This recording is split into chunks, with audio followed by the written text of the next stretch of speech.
চতুর্থ শ্রেণীর উইংসের পার্ট 2 থেকে আজকে আমরা পড়ব পেজ নাম্বার 136 থেকে। Activity 10, look at the picture. ছবিটি দেখো। এখানে যে ছবিটি রয়েছে এই ছবিটিকে ভালো করে দেখে নিতে হবে। রাইট 5 sentences, 5টি বাক্য লেখো about what you see in the picture. তুমি ছবিতে যা দেখছো সেই সম্বন্ধে 5টি বাক্য লেখো। তো এটি কিন্তু একটা এরোপ্লেনের ছবি। এরোপ্লেনের ভিতরে একজন ব্যক্তি জানালার পাশে একটা সিটে বসে আছে। সে বাইরের দৃশ্য দেখছে জানালা দিয়ে। দেখো, একটা শহরের উপর দিয়ে প্লেনটা উড়ে যাচ্ছে। সেখানে উঁচু উঁচু বিল্ডিং রয়েছে। কিছু পাখি উড়ে যাচ্ছে আকাশ দিয়ে। এই হলো দৃশ্য। এটা নিয়েই আমরা 5টি বাক্য এখানে লিখব। তো আমি আমার মতো করে লিখে দিয়েছি, তোমরা ভালো করে দেখে নেবে।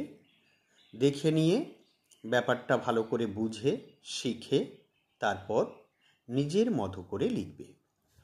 তো দেখো আমি কি লিখেছি। আ পারসন, একজন ব্যক্তি, ইজ গোয়িং, যাচ্ছে, সামহোয়ার, কোথাও, বাই আ প্লেন, প্লেনে করে একজন ব্যক্তি কোথাও যাচ্ছে।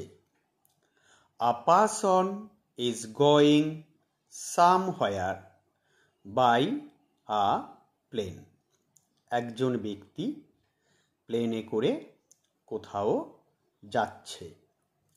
He is sitting by the window, সে জানালার পাশে বসে আছে। হি ইজ লুকিং আউটসাইড, সে বাইরের দিকে দেখছে।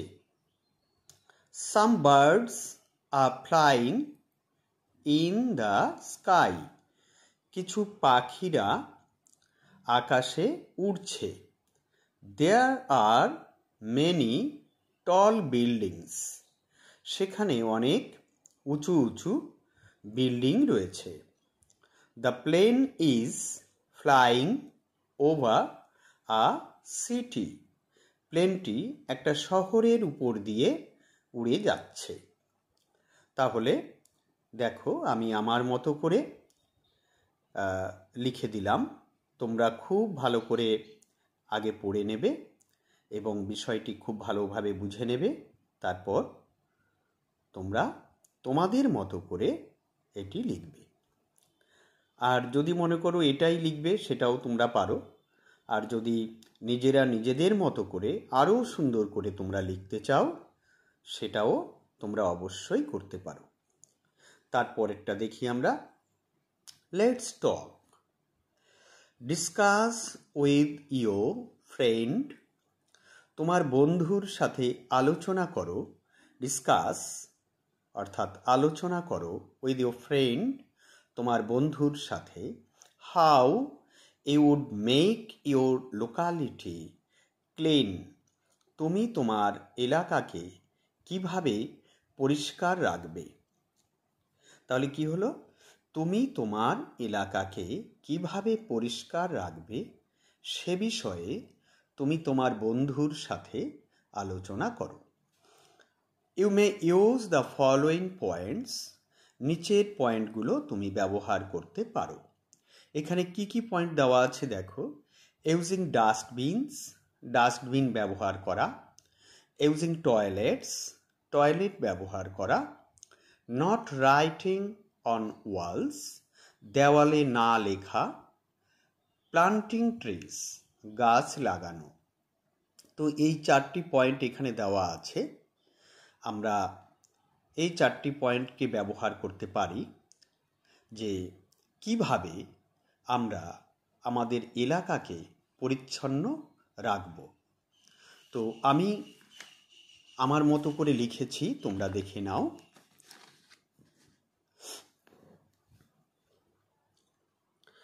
We should always keep our locality clean. আমাদের সবসময়ই আমাদের এলাকাকে পরিষ্কার রাখা উচিত। We should always keep our locality clean. আমাদের সবসময়ই আমাদের এলাকাকে পরিষ্কার রাখা উচিত। We should not throw the garbage here and there. আমাদের নোংরা আবর্জনা এখানে সেখানে ফেলা উচিত নয়। নোংরা আবর্জনা এখানে সেখানে ফেলা উচিত নয়। We should not throw, আমাদের ফেলা উচিত নয়। থ্রো মানে ফেলা। দ্য গার্বেজ মানে আবর্জনা। হেয়ার অ্যান্ড দেয়ার, এখানে সেখানে। তাহলে এখানে সেখানে আমাদের নোংরা আবর্জনা ফেলা উচিত নয়। We can keep our locality clean. আমরা আমাদের এলাকাকে পরিষ্কার রাখতে পারি by using dustbins. ডাস্টবিন ব্যবহার করে, অর্থাৎ নোংরা আবর্জনাগুলোকে এখানে সেখানে না ফেলে আমরা সেগুলোকে ডাস্টবিন ব্যবহার করে সেখানেই ফেলতে পারি। We should always use the toilets. আমাদের সবসময় টয়লেট ব্যবহার করা উচিত। We should not write on the wall. আমাদের দেওয়ালে লেখা উচিত নয়। We should not write on the wall. আমাদের দেওয়ালে লেখা উচিত নয়। We should plant more and more trees. আমাদের আরো গাছ লাগানো উচিত। Above all, সর্বোপরি environmental awareness, পরিবেশের সচেতনতা।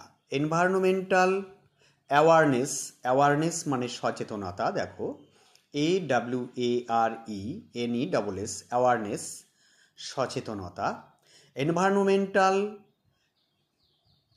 অ্যাওয়ারনেস পরিবেশ সম্পর্কিত সচেতনতা শুড বি ইনক্রিজড, বৃদ্ধি করা উচিত। ইনক্রিজড বৃদ্ধি করা, বাড়ানো। এমং পিপল লোকজনের মধ্যে, অর্থাৎ লোকজনের মধ্যে পরিবেশ সম্পর্কিত সচেতনতা বাড়ানো উচিত, অর্থাৎ মানুষকে পরিবেশ সম্পর্কে সজাগ করা উচিত। অ্যাবাভ অল, সর্বোপরি এনভায়রনমেন্টাল অ্যাওয়ারনেস পরিবেশ সম্পর্কিত সচেতনতা শুড বি ইনক্রিজড বৃদ্ধি করা উচিত বা বাড়ানো উচিত অ্যামং পিপল লোকজনের মধ্যে। তাহলে কিভাবে তুমি তোমার এলাকাকে পরিচ্ছন্ন রাখতে পারো সে বিষয়ে তুমি তোমার বন্ধুর সাথে এভাবে আলোচনা করতে পারো। তো আমি আমার মতো করে বিষয়টি উপস্থাপন করলাম বা তোমাদেরকে লিখে দিলাম। তোমরা বিষয়টি খুব ভালো করে আগে বুঝে নেবে, শিখে নেবে, তারপর তোমরা তোমাদের মতো করেও এটি উপস্থাপন করতে পারো বা লিখে নিতে পারো। দেখি আমরা এরপরে কি রয়েছে। Say and write. Say and write, বলো এবং লেখো। ডিসকাস উইথ ইউর ফ্রেন্ড, তোমার বন্ধুর সাথে আলোচনা করো। অ্যান্ড রাইট 5 সেন্টেন্সেস, এবং 5টি বাক্য লেখো। অ্যাবাউট দ্য পিকচার, এই ছবিটির সম্বন্ধে। ছবিটিতে তোমরা কি দেখতে পারছো দেখো, একটা পরীর ছবি, সুন্দর একটা পরীর ছবি। তার দারুণ একটা সে পোশাক পরে রয়েছে, হাতে একটা জাদু দণ্ড রয়েছে। তারপর তার দুটো সুন্দর ডানা আছে দেখো, এবং একটা আশ্চর্য ধরনের জুতো সে কিন্তু পরে আছে। তো এ হলো একটা পরীর ছবি বা ফেয়ারির ছবি। এই পরীটাকে নিয়ে আমরা 5টি বাক্য এখানে লিখব। তো দেখো, this is a picture of a beautiful fairy. এইটি একটি সুন্দর পরীর ছবি। She is beautifully dressed. সে সুন্দর পোশাক পরে আছে। She has a magic wand in her hand. তার হাতে একটি জাদুদণ্ড রয়েছে। She has a pair of beautiful wings. তার এক জোড়া সুন্দর ডানা রয়েছে। Her shoes are also attractive. তার জুতো সুন্দর, অ্যাট্রাকটিভ অর্থাৎ অ্যাট্রাকটিভ মানে আকর্ষণীয়। তার জুতোগুলিও আকর্ষণীয়। হার শুজ আর অলসো অ্যাট্রাকটিভ। তার জুতোগুলিও সুন্দর বা অ্যাট্রাকটিভ অর্থাৎ আকর্ষণীয়। অ্যাট্রাকটিভ মানে কিন্তু আকর্ষণীয়, এটা মনে রাখবে। AARACTIVE attractive. হার শুজ তার জুতোগুলি আর অলসো অ্যাট্রাকটিভ আকর্ষণীয়। তার জুতোগুলিও আকর্ষণীয়। তাহলে আমরা এই ছবিটির সম্বন্ধে 5টি বাক্য এখানে লিখে নিলাম। আমি আমার মতো করে এটা লিখে দিলাম, তোমরা আগে ভালো করে শিখে নেবে, বুঝে নেবে, তারপর তোমাদের মতো করে নিজেরা এটি লিখে নিতে পারো। তো যাই হোক, আজকে একেবারে ছোট্ট একটা ভিডিও তোমাদের জন্য পাঠালাম। আশা করি তোমরা ভিডিওটি দেখবে এবং যদি ভালো লাগে তাহলে অবশ্যই একটা লাইক দিও। আর যারা এখনও আমার চ্যানেলটিকে সাবস্ক্রাইব করোনি অবশ্যই একটা সাবস্ক্রাইব করে দিও। আর তোমাদের বন্ধুরাও যাতে এটি দেখে উপকৃত হতে পারে তার জন্য তাদের জন্য একটা শেয়ার করে দিও, কেমন?